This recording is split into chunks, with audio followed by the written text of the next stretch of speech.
Welcome to the Start Adu.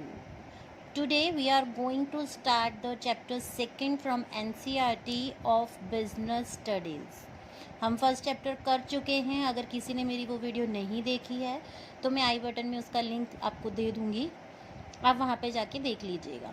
आज हम करेंगे चैप्टर सेकंड. ये एनसीईआरटी का चैप्टर सेकंड है. हो सकता है जो बुक आप प्रेफर कर रहे हो, जो आपके स्कूल की तरफ से है, उसमें चैप्टर नंबर या कोई और हो, लेकिन from NCERT this is the second chapter. So today continue our video and the name of the second chapter is forms of business organization. Forms मतलब अलग अलग तरीके के, अलग अलग तरीक़ों से हम बिज़नेस जो है ऑर्गेनाइज कर सकते हैं, बिज़नेस कर सकते हैं. तो various forms of business organisations from which one can choose the right one. ठीक है, बहुत अलग अलग तरह के जो हैं हमारे फॉर्म्स होते हैं बिज़नेस के, जिनमें से हम एक अपना हमें जो सूटेबल लगता है हम वो चूज़ कर लेते हैं और वो बिज़नेस शुरू कर देते हैं. तो कितने तरह के होते हैं? एक होता है sole proprietorship, second is joint Hindu family business, third is partnership, fourth is cooperative societies and fifth is joint stock company. ये कुछ 5 तरीके के आपके बिजनेस फॉर्म्स हैं जिनकी हेल्प से आप अलग अलग तरीके से जो है बिजनेस कर सकते हैं.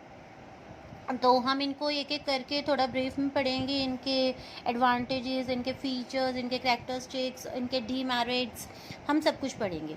तो स्टार्ट करते हैं from the first one, that is sole proprietorship. Sole proprietorship क्या होता है बच्चों? ये जो है सबसे ज़्यादा पॉपुलर फॉर्म है किसी भी बिज़नेस का, और बहुत सूटेबल है जिनको छोटे छोटे बिज़नेस शुरू करने होते हैं. लाइक अब हम पहली बारी में तो बड़ा बिज़नेस तो कोई ही करेगा, हम शुरुआत हमेशा छोटे छोटे बिज़नेस से करते हैं. तो जब छोटे छोटे बिज़नेस हम करते हैं तो उसके लिए हम सबसे पहले सोल प्रोप्राइटरशिप से ही शुरू करते हैं.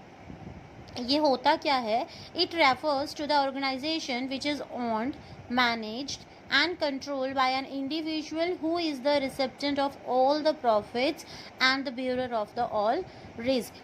ये एक ऐसा ऑर्गेनाइजेशन है जो ऑन करना मतलब जिस पे हुक्म भी एक जना ही चलाता है, जिसको मैनेज भी एक जना ही करता है, और कंट्रोल भी सिर्फ एक ही इंडिविजुअल के द्वारा किया जाता है, और उससे जितने भी प्रॉफिट्स होंगे वो अकेला उनको जो है लेता है, और जितने भी रिस्क होंगे वो अकेला ही उठाता है. मतलब एक अकेला पर्सन जब सारे काम करता है आपके business related, so that is known as the sole proprietorship. Risk भी वो खुद उठाता है, प्रॉफिट्स भी वो खुद उठाता है, लॉस भी वो खुद ही उठाता है.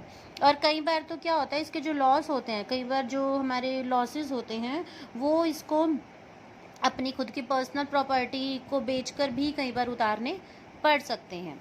डिपेंड करता अपॉन द सिचुएशन. तो द जो वर्ड है आपका सोल, सोल का मतलब होता है ओनली, प्रोप्राइटर का मतलब होता है ऑनर. तो जिसका सिर्फ ओनली ऑनर, सिर्फ एक ही ऑनर हो, उस बिजनेस को हम कहते हैं sole proprietorship. It is the one who is the only owner of the business. तो इसलिए हम कह सकते हैं कि ये एक वैसा बिजनेस उसका सिर्फ एक ही ऑनर होगा. कॉमन इसमें से जो है common in areas of personalise service. ये जो सोल आपका प्रोप्राइटरशिप है ये ज़्यादातर उन एरियाज़ के मतलब कि उन बिज़नेस के लिए सूटेबल है जो आपको पर्सनलाइज सर्विसेज प्रोवाइड करते हैं. जैसे कि ब्यूटी पार्लर्स हो गए, जो जिसने ब्यूटी पार्लर खोला हुआ है वो खुद ही काम करता है ब्यूटी पार्लर का सारा, है ना.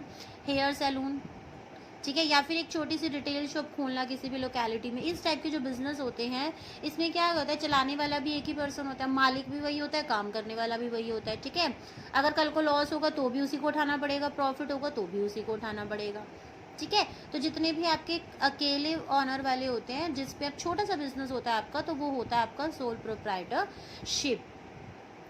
अब आगे हम फर्दर पढ़ते हैं about the features and characteristics of the sole proprietorship.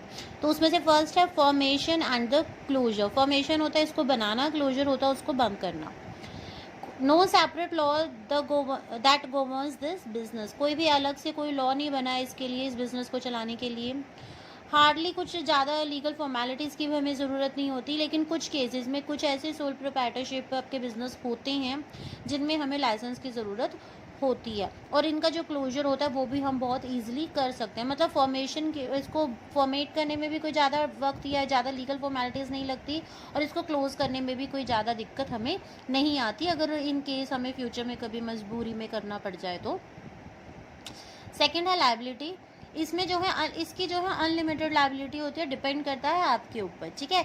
Personally responsible for the payments of the डेब्ट, जो भी आपका ऑनर होगा इस बिजनेस का, वो खुद पर्सनल रिस्पॉन्सिबल होता है जितने भी उसने डेब्ट उठाए हैं या जितने भी उसने कर्जे लिए हैं या किसी से पैसा उधार लिया है, ठीक है, या कोई उसने अपनी दुकान में कोई सामान डाला है और वो उधार पे ले रखा है उसने, ठीक है, तो उसको पेमेंट तो करनी पड़ेगी कभी ना कभी, ठीक है। तो उस पेमेंट को करने के लिए भी वो अकेला ही रिस्पॉन्सिबल है।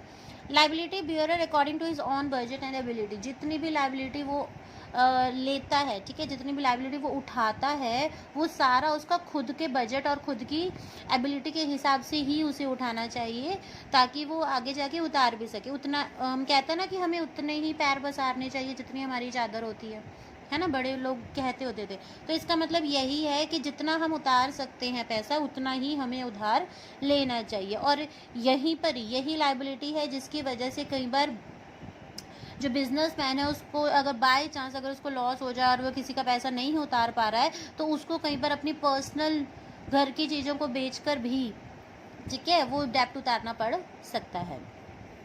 थर्ड वन है sole risk bearer and the profit recipient, वो अकेला ही रिस्क बियरर भी है और प्रॉफिट रिसीव करने वाला भी है। जितने भी आपके बिजनेस के प्रॉफिट्स होंगे, ठीक है, वो खुद ही लेगा, ठीक है। और जो रिस्क बियरिंग का जितना भी डायरेक्ट रिवॉर्ड है वो भी उसी को मिलने वाला है, और रिस्क बियरिंग का अगर लॉस भी हो रहा है तो वो भी उसी को उठाना पड़ेगा। नेक्स्ट है control, the right to run the business, carry out his plans without any interference from others, उसका जो हक है बिजनेस को चलाने का या कोई भी डिसीजन लेने का, वो उसका अकेले का है, कोई भी उसमें इंटरफेयर नहीं कर सकता in the sole proprietorship. Next है नो सेपरेट एंटिटी, लॉज की कानून की नज़र में कोई डिफरेंस नहीं होता सोल ट्रेडर और उसके बिजनेस के बीच में। Owner is held responsible for all the activities of the business, जितनी भी आपके बिजनेस की एक्टिविटीज़ होंगी, ठीक है, उसके लिए पूरा का पूरा जो है ऑनर ही रिस्पॉन्सिबल होगा। जो भी आपके नाम से हो रहा होगा या वटेवर आपके बिजनेस के नाम से जो भी कोई एक्टिविटीज़ होंगी, उस सब के लिए जो है सिर्फ ऑनर ही रिस्पॉन्सिबल होगा। आपको अलग अलग नहीं समझा जाता सोल प्रोप्राइटर को और उसके बिजनेस को। नेक्स्ट है लैक ऑफ बिजनेस कॉन्टिन्यूटी, कई बार क्या होता है सोल प्रोप्राइटरशिप है, अकेला है चलाने वाला, तो कई बार उसकी डेथ हो जाए या इंसैनिटी हो जाए, पागल हो जाए वो किसी कारण से, इम्प्रिजनमेंट उसको किसी कारण से कैद हो जाए या जेल हो जाए, ठीक है, फिजिकल एलिमेंट कोई फिजिकली उसको दिक्कत हो जाए, हाथ पैर टूट जाए या समथिंग लाइक कुछ भी हो जाए, ठीक है, एक्सीडेंट हो जाए, या फिर बैंकरप्सी, अगर बैंक में इसके पास बिल्कुल भी पैसा नहीं है, बैंक में वो मतलब कि सारा उसका बैंक से रिलेटेड कोई उसको प्रॉब्लम है, ठीक है, तो इन सब केसेस की वजह से हो सकता है उसका बिजनेस कंटिन्यू ना हो, ठीक है, may even cause closure of the business, इन सारे कारणों से कंटिन्यू नहीं कर पा रहा तो हो सकता है फ्यूचर में जाके उसका बिजनेस बंद भी हो जाए, ठीक है। अबाउट द सोल, क्योंकि वो अकेला ऑनर है, ठीक है, बीमार भी हो सकता है बंदा, है ना, उस दिन उसको लॉस हो सकता है, मान लो किस दिन बीमार हो गया वो, ठीक है, तो उस दिन उसने शॉप नहीं खोली और उसी दिन उसके पास कस्टमर ने ज़्यादा आना था, तो उसको दिक्कत हो गई ना, लॉस हो गया ना उसको, तो मतलब अकेला है तो ये सब दिक्कतें भी उनको उठानी पड़ सकती हैं। इसके साथ कुछ मेरिट्स हैं आपके सोल प्रोप्राइटरशिप के और कुछ लिमिटेशंस या फिर हम कह सकते हैं डीमेरिट्स भी हैं। तो सबसे पहले हम पढ़ लेते हैं about the merits of the sole proprietorship.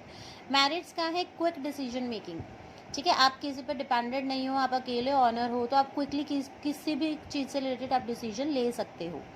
Confidentiality of the information, कोई भी आपकी बिजनेस रिलेटेड इन्फॉर्मेशन है वो कॉन्फिडेंशियल रहती है, मतलब आपको किसी के साथ शेयर तो करनी नहीं होती, ठीक है, तो किसी को पता भी नहीं लगता कि आपके बिजनेस में क्या हो रहा है, प्रॉफिट हो रहा है, लॉस हो रहा है, मतलब वो कॉन्फिडेंशियल रहता है, सीक्रेट रहती हैं आपकी इन्फॉर्मेशंस। डायरेक्ट इंसेंटिव्स मतलब आपको कोई भी प्रॉफिट हो रहा है तो आपको डायरेक्टली आपके पास आता है, क्योंकि आप अकेले ऑनर हो, सारा काम आप खुद कर रहे हो, तो इंसेंटिव्स या कोई भी प्रॉफिट या कोई भी गिफ्ट या कोई भी रिवॉर्ड अगर आपको मिलता है फ्रॉम द कंपनी साइड, जिस भी कंपनी का आप माल वगैरह बेच रहे हो, ठीक है, तो वो आपको डायरेक्टली मिल जाता है।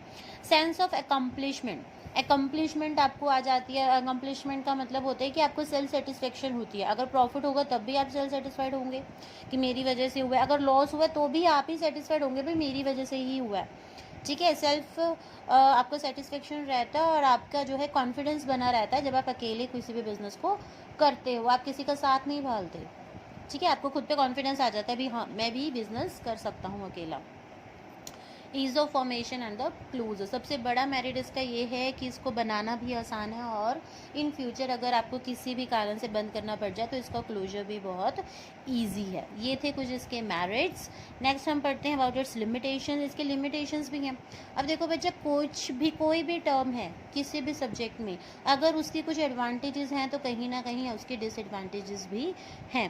तो ऐसे ही सोल प्रोप्राइटरशिप की डिसएडवांटेजेस कह सकते हो, लिमिटेशंस कह सकते हो या डीमेरिट्स कह सकते हो। क्या क्या हैं? एक तो लिमिटेड रिसोर्सेज, आप अकेले ऑनर हो तो जितनी आपके पास कैपिटल होगी आप उस कैपिटल के हिसाब से ही आप उसमें इन्वेस्ट करोगे, तो जो रिसोर्सेज होंगे वो लिमिटेड होंगे। Limited life of the business concern, हो सकता है आपके बिजनेस का जो लाइफ है, आपकी बिजनेस कितना लॉन्ग पीरियड के लिए चलेगा उसकी भी लाइफ लिमिटेड हो due to some uncertainties. Unlimited liability आपकी लेकिन अनलिमिटेड होती है। अनलिमिटेड क्यों होती है? क्योंकि वो तो आपके ऊपर होता है, आपने किससे कितना उधार ले रखा है, कितने उधार पे आपने सामान उठाया हुआ है, ठीक है, किस से पैसे उठाए हुए हैं, ये आपका अपना है। ये अनलिमिटेड है according to your thinking, according to your ability. And limited managerial ability भी कम होती है, क्योंकि देखो ज़रूरी नहीं है कि आप अगर आपने बिजनेस शुरू किया तो आपके अंदर सारी एबिलिटीज़ होंगी, ठीक है। अगर सारी एबिलिटीज़ एक ही पर्सन में आ जाती हैं तो फिर अलग अलग जितने भी ये डिपार्टमेंट्स हैं इनकी ज़रूरत नहीं होती है ना। तो इसलिए हो सकता है कि कई बार मैनेजरल एबिलिटी कम होने की वजह से भी सोल प्रोप्राइटरशिप में दिक्कत आ सकती है। तो ये था all about our sole proprietorship. I hope आपको मेरा आज का सेशन अच्छा लगा होगा। तो please like, share and subscribe करना मत भूलिएगा। Thank you, bye.